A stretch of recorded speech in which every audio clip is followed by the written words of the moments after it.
Hello friends, Raspberry Pi for Beginners സീരീസിന്റെ അഞ്ചാമത്തെ വീഡിയോയിലേക്ക് നിങ്ങൾക്ക് സ്വാഗതം. ഈ വീഡിയോയുടെ തംബ്നെയിൽ കണ്ടപ്പോഴേ നിങ്ങൾക്ക് മനസ്സിലായി കാണത്തില്ലേ ഈ വീഡിയോയിൽ എന്തായിരിക്കും നമ്മൾ ചെയ്യാൻ പോകുന്നതെന്ന്. നമ്മൾ ഈ വീഡിയോ സീരീസ് സ്റ്റാർട്ട് ചെയ്തപ്പോൾ തൊട്ട് ഒത്തിരി പേർ ചോദിച്ചൊരു ക്വസ്റ്റ്യൻ ആണ് വിൻഡോസ് 10 റാസ്ബെറി പൈക്കകത്ത് ഇൻസ്റ്റാൾ ചെയ്യാൻ പറ്റുമോ എന്ന്. ഇന്നത്തെ വീഡിയോയിൽ നമ്മൾ അത് തന്നെയാണ് ചെയ്യാൻ പോകുന്നത്. റാസ്ബെറി പൈക്കകത്ത് വിൻഡോസ് എങ്ങനെ ഇൻസ്റ്റാൾ ചെയ്യാമെന്ന് നമുക്കൊന്ന് നോക്കാം. കഴിഞ്ഞ വീഡിയോയിൽ നമ്മൾ റാസ്ബെറി പൈയെ എക്സ്പ്ലെയിൻ ചെയ്ത് അതിനകത്ത് ലിനക്സ് ഓപ്പറേറ്റിംഗ് സിസ്റ്റം ഇൻസ്റ്റാൾ ചെയ്തിട്ട് ഒരു പോർട്ടബിൾ കമ്പ്യൂട്ടർ ഉണ്ടാക്കിയിട്ട് അതിനെ റിമോട്ടായിട്ട് ആക്സസ് ചെയ്തായിരുന്നു അല്ലേ. അതുപോലെ തന്നെ അതിൻ്റെ GPIO പിൻസ് ഉപയോഗിച്ചിട്ട് ഒരു LED ബ്ലിങ്ക് ചെയ്യിച്ചു. പക്ഷെ നമ്മൾ റാസ്ബെറി പൈക്കകത്ത് വിൻഡോസ് ഇൻസ്റ്റാൾ ചെയ്യുന്ന സമയത്ത് കുറച്ച് കാര്യങ്ങൾ ശ്രദ്ധിക്കാറുണ്ട്. നമ്മൾ എങ്ങനെയായിരുന്നു ലിനക്സ് ഇൻസ്റ്റാൾ ചെയ്തത്? നമ്മളൊരു ഇമേജർ ഡൗൺലോഡ് ചെയ്തു, ആ ഇമേജർ റാസ്ബെറി പൈയുടെ ഒരു ഇമേജ് ഡൗൺലോഡ് ചെയ്തു, എന്നിട്ട് അത് SD കാർഡിലോട്ട് റൈറ്റ് ചെയ്യുകയാണ് ചെയ്തത്. പക്ഷെ വിൻഡോസിൻ്റെ കേസിൽ അങ്ങനെയല്ല. നമ്മളൊരു ടൂൾ ആദ്യം ഡൗൺലോഡ് ചെയ്തിട്ട് ആ ഒരു ടൂൾ വെച്ചിട്ട് വിൻഡോസിൻ്റെ ഒരു ISO ഡിസ്ക് ഇമേജ് ഉണ്ടാക്കിയിട്ട് ആ ഡിസ്ക് ഇമേജിനെ വേറൊരു ടൂൾ ഉപയോഗിച്ചിട്ട് MicroSD കാർഡിലേക്ക് റൈറ്റ് ചെയ്യുകയാണ് ചെയ്യുന്നത്. ഇത് പറഞ്ഞു വരുമ്പോഴത്തേക്കും ഇത്തിരി കൺഫ്യൂസിംഗ് ആയിട്ട് തോന്നും, പക്ഷെ വളരെ സിമ്പിളായിട്ട് ഇത് എങ്ങനെ ചെയ്യാമെന്ന് ഞാൻ നിങ്ങൾക്ക് കാണിച്ചു തരാം. നിങ്ങൾക്ക് ഈ ഓർഡിനോ റാസ്ബെറി പൈ വെച്ചിട്ടുള്ള ഹോം ഓട്ടോമേഷൻ DIY പ്രോജക്ട്സ് ഇതൊക്കെ താല്പര്യമുള്ള ഒരാളാണെങ്കിൽ നമ്മുടെ ചാനൽ നിങ്ങൾക്കുള്ളതാണ്. ഒന്ന് കയറി നോക്കുക. നമ്മൾ എല്ലാ ആഴ്ചയും നിങ്ങളുടെ വീട്ടിൽ സ്വന്തമായിട്ട് ചെയ്തു നോക്കാൻ പറ്റുന്ന ഒരുപാട് DIY പ്രോജക്ട്സിൻ്റെ ട്യൂട്ടോറിയൽസ് അപ്ലോഡ് ചെയ്യുന്നതായിരിക്കും. അപ്പോൾ ഈ വീഡിയോസ് ഒക്കെ മിസ്സാവാതിരിക്കാൻ നമ്മുടെ ചാനൽ സബ്സ്ക്രൈബ് ചെയ്യാൻ മറക്കണ്ട. പിന്നെ ഈ വീഡിയോയുടെ അവസാനം ആൻസർ ദ കമൻറ്റ് സെഷൻ ഉണ്ടായിരിക്കുന്നതായിരിക്കും.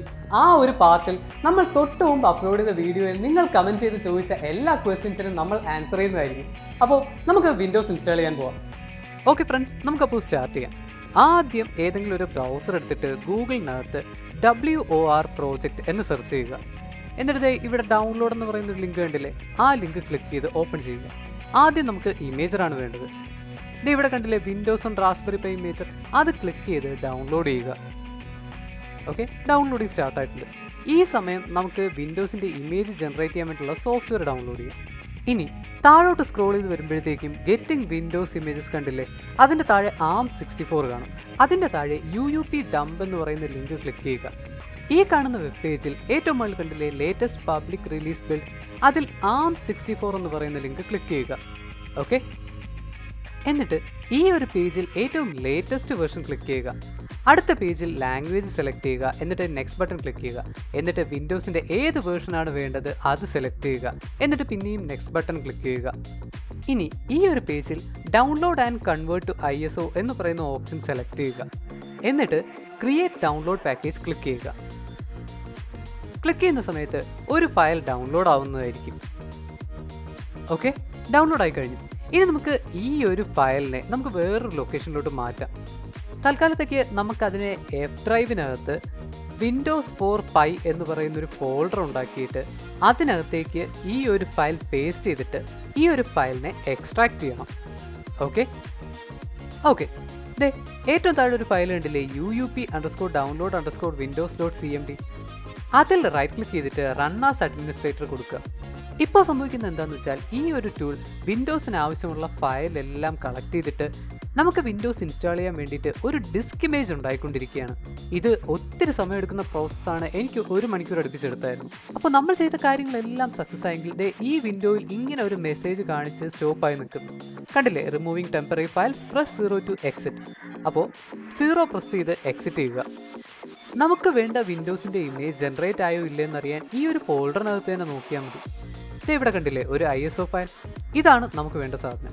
ഇനി നമുക്ക് ഡൗൺലോഡ്സിനകത്ത് പോയിട്ട് തൊട്ട് മുമ്പ് ഡൗൺലോഡ് ചെയ്ത വിൻഡോസിൻ്റെ ഇമേജറിനെ കോപ്പി ചെയ്ത് നമ്മുടെ ഈ ഇമേജ് കിടക്കുന്ന ഫോൾഡറിനകത്ത് കൊണ്ടുപോയി പേസ്റ്റ് ചെയ്ത് എക്സ്ട്രാക്ട് ചെയ്യുക. എക്സ്ട്രാക്ട് ചെയ്യുന്ന സമയത്ത് പുതിയ കുറേ ഫയൽസ് വരും. അതിൻ്റെ ഏറ്റവും താഴെയായിട്ട് WOR.txt എന്ന് പറയുന്ന ഫയൽ ഓപ്പൺ ചെയ്യുക. അപ്പോൾ ഇതാണ് നമ്മുടെ ഇമേജ്. ആദ്യത്തെ പേജിൽ നമ്മൾ ലാംഗ്വേജ് സെലക്ട് ചെയ്ത് നെക്സ്റ്റ് ബട്ടൺ പ്രസ് ചെയ്യുക. എന്നിട്ട് ഇവിടുത്തെ മുകളിലത്തെ ഡ്രോപ്പ് ഡൗണിൽ നമ്മുടെ MicroSD കാർഡ് സെലക്ട് ചെയ്ത് കൊടുക്കുക. താഴെ ഏത് റാസ്ബെറി പൈക്കാണ് വേണ്ടതെന്ന് വെച്ചാൽ അത് സെലക്ട് ചെയ്ത് കൊടുക്കുക. എന്നിട്ട് നെക്സ്റ്റ് ബട്ടൺ ക്ലിക്ക് ചെയ്യുക. എന്നിട്ട് ഇവിടെ ഇമേജ് ഫയലിനകത്ത് നമ്മൾ തൊട്ട് മുമ്പ് ജനറേറ്റ് ചെയ്ത ഇമേജ് ഫയൽ സെലക്ട് ചെയ്ത് കൊടുക്കുക. എന്നിട്ട് നമുക്ക് വേണ്ട വിൻഡോസിൻ്റെ എഡിഷൻ തന്നെയാണോ എന്ന് താഴെ നോക്കുക. ഓക്കെ, അത് കഴിഞ്ഞിട്ട് നെക്സ്റ്റ് ബട്ടൺ ക്ലിക്ക് ചെയ്യുക. ഇനി ഈ ഒരു പേജിൽ use the latest package available on the server select ചെയ്യുക. എന്നിട്ട് നെക്സ്റ്റ് ക്ലിക്ക് ചെയ്യുക. ഇനി ഈ ഒരു പേജിലും use the latest firmware available on the server click ചെയ്യുക. എന്നിട്ട് നെക്സ്റ്റ് ബട്ടൺ ക്ലിക്ക് ചെയ്യുക. ഇനി ഈ ഒരു പേജിൽ ബൂട്ട് ഓപ്ഷൻസ് എന്തെങ്കിലും കൊടുക്കാനുണ്ടെങ്കിൽ അതിവിടെ കൊടുക്കാം. സാധാരണഗതിയിൽ നമുക്കിവിടെ ഒന്നും മാറ്റേണ്ടി വരത്തില്ല. സോ ഞാനിവിടെ നെക്സ്റ്റ് ബട്ടൺ ക്ലിക്ക് ചെയ്യുകയാണ്. ഓക്കെ, ഇതാണ് നമ്മുടെ ലാസ്റ്റ് പേജ്.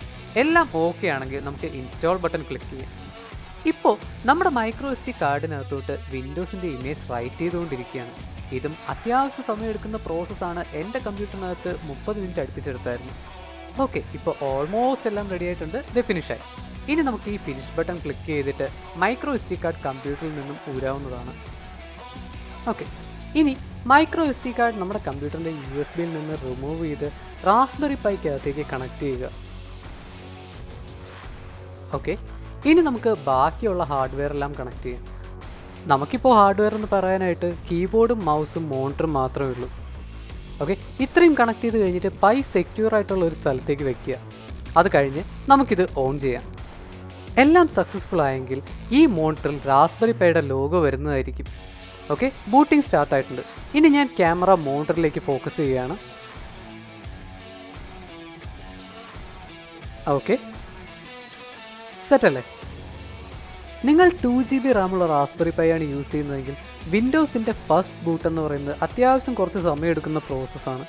4GB അല്ലെങ്കിൽ 8GB റാമുള്ള വേർഷൻ എന്ന് പറയാൻ കുറച്ചുകൂടെ സ്പീഡായിരിക്കും. എല്ലാം കൂടെ ഒരു 1-2 മിനിറ്റിൽ റെഡിയാവും. ഇനി നമ്മൾ സാധാരണ വിൻഡോസ് ഇൻസ്റ്റാൾ ചെയ്യുമ്പോൾ ചോദിക്കുന്ന പോലെ കുറേ ഇനിഷ്യൽ സെറ്റപ്സിൻ്റെ ക്വസ്റ്റ്യൻ ചോദിക്കും.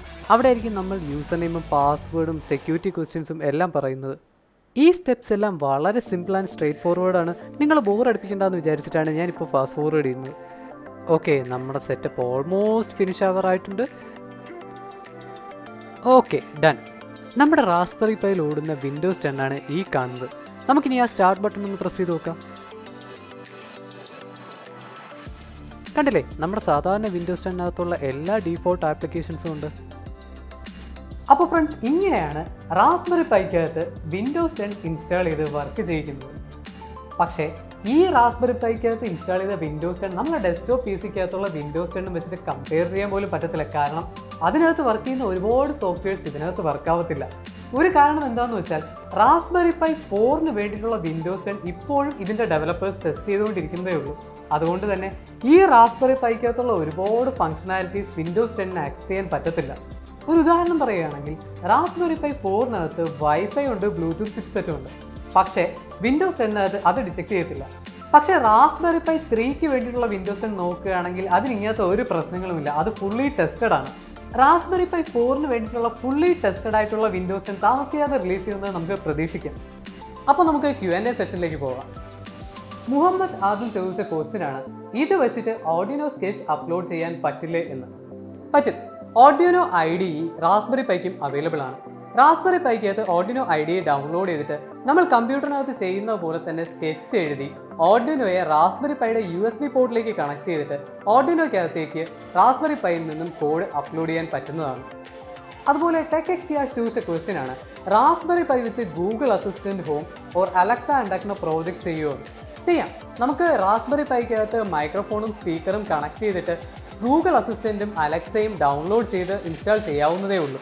അതും നമ്മൾ ഇനി ഒരു വീഡിയോയിൽ ചെയ്യുന്നതായിരിക്കും. അതുപോലെ സ്റ്റാർ ജീനിയസ് ചോദിച്ചിരിക്കുന്ന ക്വസ്റ്റ്യൻ ആണ്, എത്ര GB SD കാർഡാണ് യൂസ് ചെയ്യേണ്ടത്? ഒരു റാസ്ബെറി പൈ OS റാസ്ബെറി പൈക്കകത്ത് സ്റ്റേബിൾ ആയിട്ട് റൺ ചെയ്യാൻ വേണ്ടിയിട്ട് 32 GB MicroSD കാർഡാണ് ഏറ്റവും ബെസ്റ്റ്.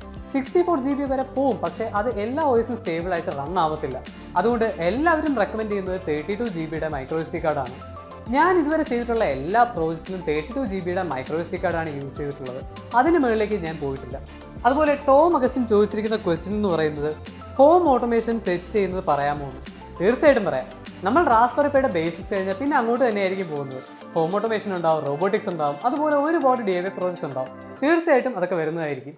ഇനി ഈ വീഡിയോയിൽ നിങ്ങൾക്ക് എവിടെയെങ്കിലും എന്തെങ്കിലും ഡൗട്ട് ഉണ്ടെങ്കിൽ ചോദിക്കാൻ മടിക്കേണ്ട. ഈ വീഡിയോയുടെ താഴെ കമൻറ്റ് ചെയ്ത് ചോദിക്കുക. അടുത്ത വീഡിയോയിൽ നമ്മൾ ഉറപ്പായിട്ടും ഡിസ്കസ് ചെയ്യുന്നതായിരിക്കും. ഈ വീഡിയോ നിങ്ങൾക്ക് യൂസ്ഫുൾ ആയിട്ട് തോന്നിയാൽ ലൈക്ക് ചെയ്യാൻ മറക്കരുത്. അതുപോലെ ഇനി അങ്ങോട്ടുള്ള ട്യൂട്ടോറിയൽസ് മിസ്സാവാതിരിക്കാൻ നമ്മുടെ ചാനൽ സബ്സ്ക്രൈബ് ചെയ്യുക. അപ്പോൾ അടുത്ത വീഡിയോയിൽ നമുക്ക് വീണ്ടും കാണാം.